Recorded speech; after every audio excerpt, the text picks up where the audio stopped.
It's time to jump into iRacing. I've got myself a Lotus and Road America. Now I've just driven this track for about a lap and a half, setting up the DK2.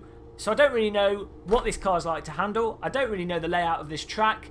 And Jonathan the Marshal there just seems to be stunned that they've let me in the car. But on with the Oculus Rift DK2, and immediately, as usual, you can see all the cockpit details. Just want to reach out and grab them. Absolutely fantastic. You would not want to crash this car because there's a steering column and it would go right through your shins. That would not be a pleasant experience. But let's get some driving underway.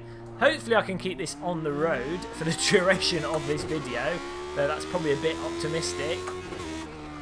Now, it has to be said, the DK2 is fantastic in every simulator I play it on, though I think the resolution does need to be a little bit better for it to be, you know, a fully practical replacement for a monitor for those of you that are more serious about your sim racing, because as it is now, I can't see details into the distance and it's hard to see the road texture after about 10 metres in front of the car, so it's harder to hit very specific brake points. Don't know where to brake here.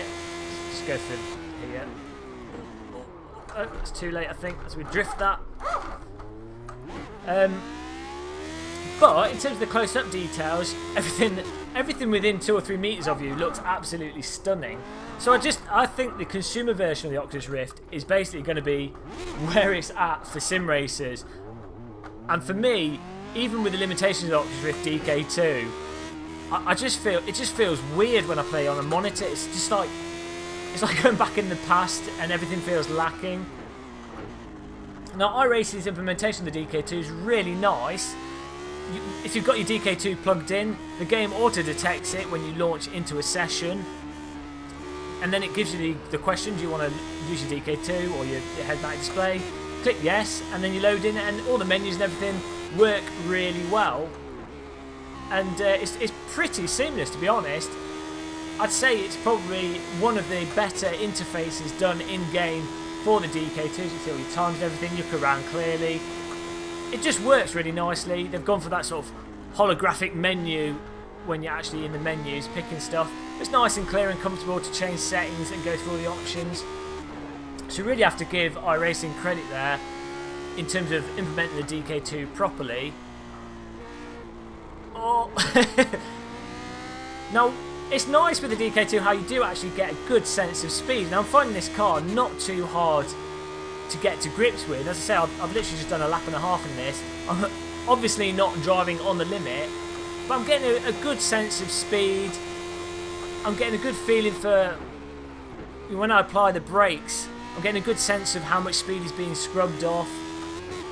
And I think in the more recent time model changes from about 3 or so months ago, maybe it was longer than that ago, they've made the cars a lot more forgiving with a lot more slack when it comes to the point at where you're on the brakes, on the limit, and the point at where you've gone past the point of no return. So iRacing, it just feels really nice at the moment, and DK2 just adds to it. Oh no, no! Oh, nearly hit that. Okay, I think you've got to brake a little bit sooner for that corner. You can see your messages. Last time I tried iRacing, I think it was on the DK1, and all the interface was floating all over the screen. It was really annoying. Now it's, you know, it's just seamless. It just works right. They have put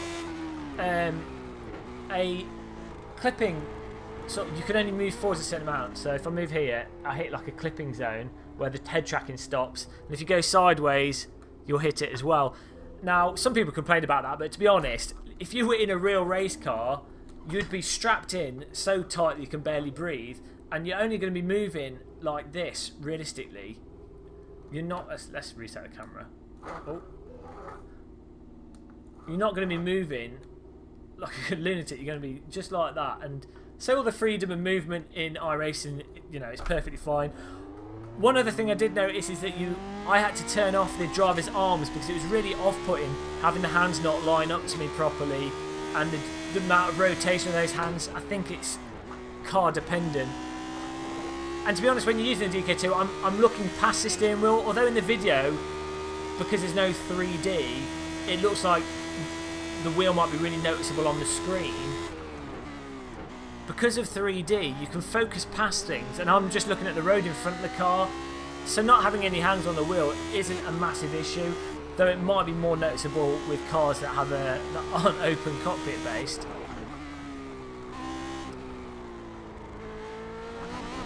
It's just really nice to be able to appreciate these 3D environments in 3D. Really like notice the details, and iRacing being laser scanned, just everything's in the right place. Everything just seems right. And actually, when you play iRacing on a monitor, I often get the feeling of things being a little bit miniature in feeling, but on the DK2, the scale seems a lot better to me. Maybe that's just a case of the FOV use and various other aspects, but it seems quite nice. It just looks nice and natural. Might not have the most advanced lighting, but iRacing of course just went for a sort of neutral kind of photoreal look to things, and I think it works really well. And the advantage is as well, iRacing runs absolutely flawlessly even on fairly low-end computers, and I think it will allow it to run well for people.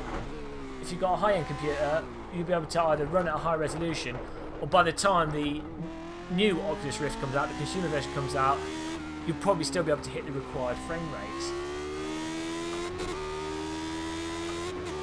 But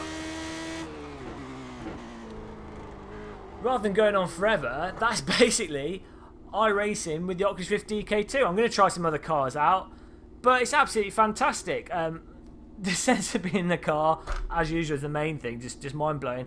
The biggest thing, or the biggest reason not to get a DK2 is that once you try it, or once you try the Oculus Rift when that comes out, you're not going to want to go back.